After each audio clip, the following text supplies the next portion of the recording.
Due to the graphic nature of the following content, it may not be suitable for all viewers.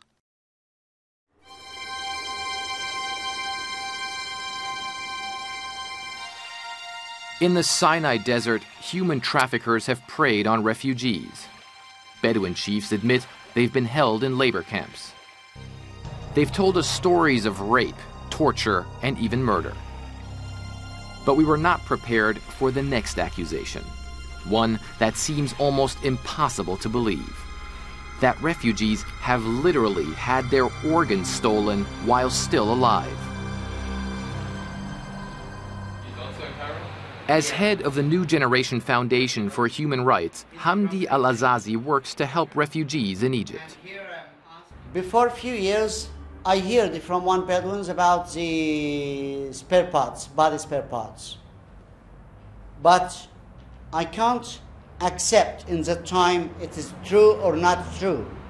It's not a logic for me, because the body spare parts, it's need high technology and a special clinic. But I don't know the technology. It's became very easy now, because mobile clinic can do this job. It seems an outrageous claim, but Azazi has evidence. A series of photos he took of bodies that were found in the desert. All of them have unusual scars in the abdominal area.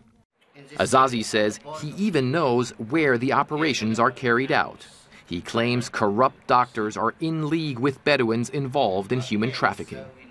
Corneas, livers, and kidneys are the organs most commonly taken from the helpless refugees. The doctors come to the camp inside, choose 4 or 5 and sometimes 10 to say, okay, this one okay, this woman okay, this man okay. After, move them to this area. In this area, they start to make their bad business. After, take whatever they like, or the doctor choose it from this body. After, take the body and take it away to the desert. An incredible claim. So we took the photos to a forensic doctor in Cairo. Dr. Fakhri Saleh is the former head of Cairo's forensic department and an expert on the illegal organ business. He says the stitches on the bodies reveal they were operated on shortly before they died. There are 2 kinds of scars. One is from a post-mortem autopsy and one from surgery. On all the bodies, the scars are in the same place. Good stitches. It is good stitches. Good stitches here. And this is also the area of liver and kidney? Yes, it is the area here. It is near the liver and near the kidney here. Kidney here and liver here. So you could open here and then just take it out? Yes, and take it. Extracting organs would likely kill a person in a matter of hours, Dr. Saleh says. They could open you up, take it out, and just let you die. The mafia doesn't care whether you live or die. When they cut you open, they would give them anesthesia, not because they are concerned for your life, but to prevent them from crying out. Illegal organ trafficking is rife in Egypt. Last year, the World Health Organization described it as a regional hub for this illicit trade. There's a new law to regulate legal organ donations, but it's unlikely to help the vulnerable and unsuspecting refugees robbed of their organs while crossing the Sinai. Dr. Fakhri Saleh says the business is hugely profitable. He tells me that the organ trade is the second most lucrative trade, only behind the weapons trade, and more profitable than drug dealing and prostitution. So who was profiting from this appalling trade?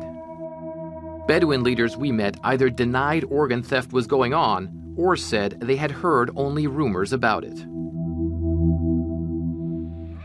But then one tribal chief allowed us to conduct a phone interview with a Bedouin who used to be involved in smuggling African refugees.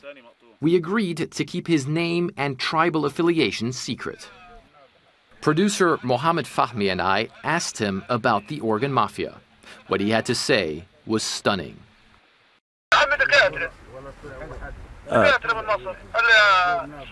اللي عنده عيل كلية خاصة، اللي عنده مش عارف ايه، عادي يعني، زي قطع غير عربية. المعلومات اللي عندي سواركة بيجيبوا الدكتور هذا وبيضرب الصيد يا عمي، انه جاب فلوس مثلا $1000، لا هنبيع اعضاءه بيجيب يمكن 100,000 جنيه، عاوز $20,000 حاجة زي كذا. انا المعلومات اللي عندي بتقول ان معاه ثلاجة دي حاجة مصبرة كده، بيشيل الحاجة هذه تقعد مثلا 6 ساعات او حاجة زي كذا. بعد اخذ الاعضاء طبعا بيبيع، هذا بيبيع، بيروح بيها هناك وبيشتريهم طبعا وبيعمل شغله بيهم. بالتقريب كده طبعا انت اكيد ما تعرفش بالظبط، بس تفتكر كم واحد مثلا ممكن يكونوا ماتوا من الافارقه دول تقريب؟ انا بفتكر يعني الالاف بالنسبه عن طريق الصعقات الكهرباء والموت الفجائي، وخليك بقى من العمليات الجراحيه والاخذ الاعضاء والكلام هذا يعني، وخليك بقى من الحراس الحدود برضه. Many details of this account were later confirmed by another Bedouin source who refused to be interviewed. The commanding general for Egypt's police in North Sinai, who also did not want to go on camera, says his forces are aware organ trading is going on close to the border area with Israel, but that they have not identified those behind the scheme. As for the claim that doctors are in league with members of the Sawarka tribe, one of the largest in the Sinai, we were unable to find out how many doctors may have been involved in stealing organs, who they are selling them to, and for how much. Not surprising, perhaps, when the Egyptian authorities themselves have failed to make a single arrest in this deadly trade.